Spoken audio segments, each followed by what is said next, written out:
Hi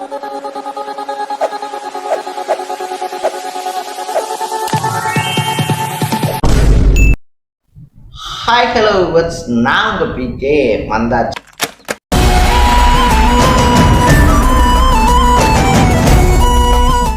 சரி, so நம்ம இன்னைக்கு இந்த வீடியோவில் எந்த விஷயத்தை பற்றி பேச போகிறோம், யாரை பற்றி பேச போகிறோம் அப்படின்னு சொல்லி கேட்டோம்னா, அதிமுகவுடைய தளபதிகள் பலருமே வந்துட்டு இந்த டைம் திமுகவுக்காகவும் திமுக சின்னத்தினையும் களமிறங்கியிருக்காங்க அப்படின்னு சொல்லலாம்.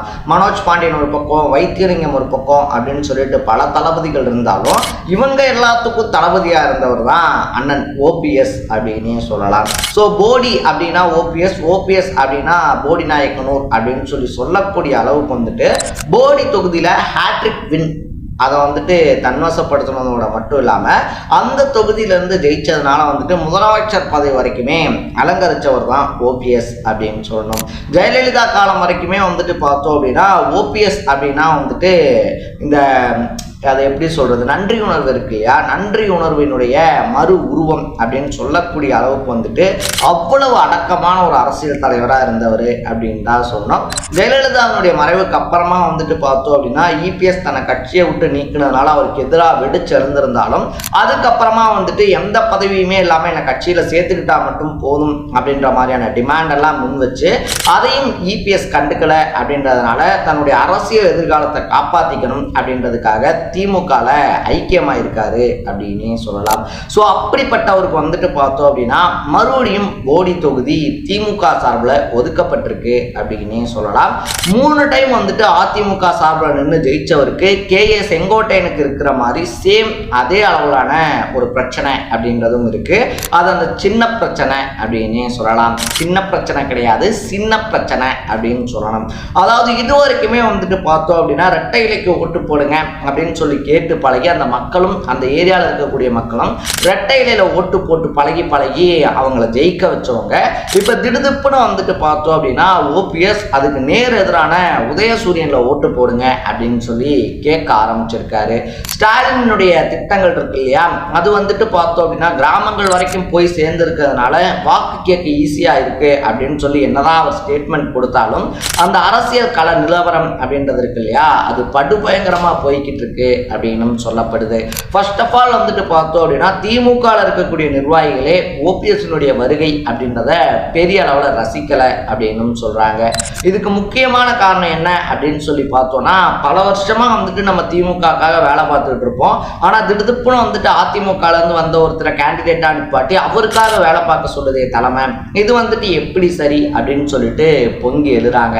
ஆனா தலைமையினுடைய பதில் என்னவா இருக்கு அப்படின்னு சொல்லி பார்த்தோம்னா, நாங்க ஒன்றும் நீங்க ஸ்ட்ராங்கா இருக்கக்கூடிய தொகுதிகளில் உங்களுக்கு சீட்டு தராமல் இல்லை, இத்தனை வருஷமா வந்துட்டு பார்த்தோம் அப்படின்னா தென் மாவட்டங்களில் கட்சிக்காரங்க இருக்காங்க இல்லையா, திமுகவை சார்ந்தவங்களுக்கு தானே சீட்டு கொடுத்தோம், உங்களால மனோஜ் பாண்டியனையோ வைத்தியலிங்கத்தையோ ஓபிஎஸ்ஸையோ வந்துட்டு தோக்கடிக்க முடியல.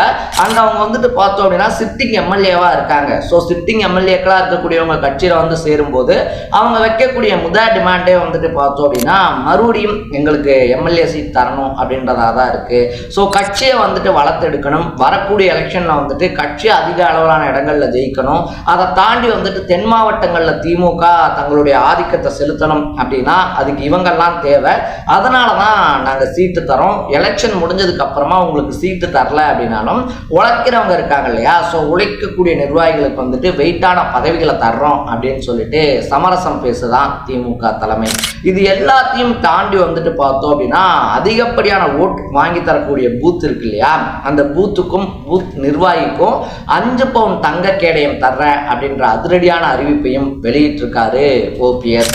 வந்துட்டு பார்த்தோம் அப்படின்னா தேனியில எந்த அளவிலான தீவிரமான அரசியல் அப்படின்றது முன்னெடுக்கப்பட்டுக்கிட்டு இருக்கு அப்படின்றது நமக்கு புரியும். ஏன்னா ஒரு பக்கம் வந்துட்டு பார்த்தோம் அப்படின்னா அதிமுக இருக்கு இல்லையா, அதிமுகவினுடைய எதிர்ப்பு அப்படின்றத சமாளிக்கணும். அட் த சேம் டைம்ல வந்துட்டு பார்த்தோம் அப்படின்னா திமுக இருக்கக்கூடிய நிர்வாகிகள் இருக்காங்க இல்லையா, அவங்க செய்யக்கூடிய உள்ளடி வேலைகள் அப்படின்றதையும் சமாளிக்கணும். என்னதான் தங்க தமிழ்ச்செல்வன் வந்துட்டு தேனியில ஓபிஎஸ் கூடயே நிழல் மாதிரியே இருந்தாலும் கூட கடந்த காலங்களில் ஓபிஎஸ் விசஸ் தங்க தங்க தமிழ்ச்செல்வன் பிரச்சனை அப்படின்றது நம்ம யாரும் மறக்காத ஒரு விஷயம்தான் அப்படின்னே சொல்லலாம். ஸோ என்னதான் ஓபிஎஸ் கூடயே வந்துட்டு தங்க தமிழ்ச்செல்வன் இருக்காரு அப்படின்ற பட்சத்துலையும் இன்னைக்கு ஓபிஎஸ் ஜெயிச்சு வந்துட்டாரு அப்படின்னா மறுபடியும் அவருக்கு அமைச்சரவையில் இடம் கிடைச்சிச்சு அப்படின்னா அவருடைய பையனான ரவீந்திரநாத் இருக்கார் இல்லையா, அவரும் வந்துட்டு அடுத்த கட்ட அரசியல் அப்படின்றதுல இறங்குவாரு. ஸோ அது வந்துட்டு நம்மளோட அரசியலுக்கு பாதிப்பாயிடுமோ அப்படின்ற கணக்கையும் தங்க தமிழ்ச்செல்வன் டெஃபினட்டா போட்டிருப்பாரு. ஸோ அவர் சார்ந்த உள்ளடி வேலைகளையும் ஓபிஎஸ் சமாளிச்சே ஆக வேண்டிய சுச்சுவேஷனுக்கு தள்ளப்பட்டிருக்காரு. இதை தாண்டி வந்துட்டு தொகுதியில ஓபிஎஸ் சொல்லிக்கொள்ளும்படியா ஏதாவது பண்ணியிருக்காரா அப்படின்னு சொல்லி கேட்டோம்னா, கவர்மெண்ட் ஹாஸ்பிட்டல் இருக்கு இல்லையா, கவர்மெண்ட் ஹாஸ்பிட்டல்ல போதுமான அளவுக்கு டாக்டர்ஸ் இல்லை அப்படின்ற பிரச்சனைகளை ஆரம்பிச்சு அங்க இருக்கக்கூடிய டிராபிக் பிரச்சனை வரைக்கும் பல பிரச்சனைகள் போடி தொகுதிக்குள்ள இன்னும் இருந்துகிட்டு தான் இருக்கு.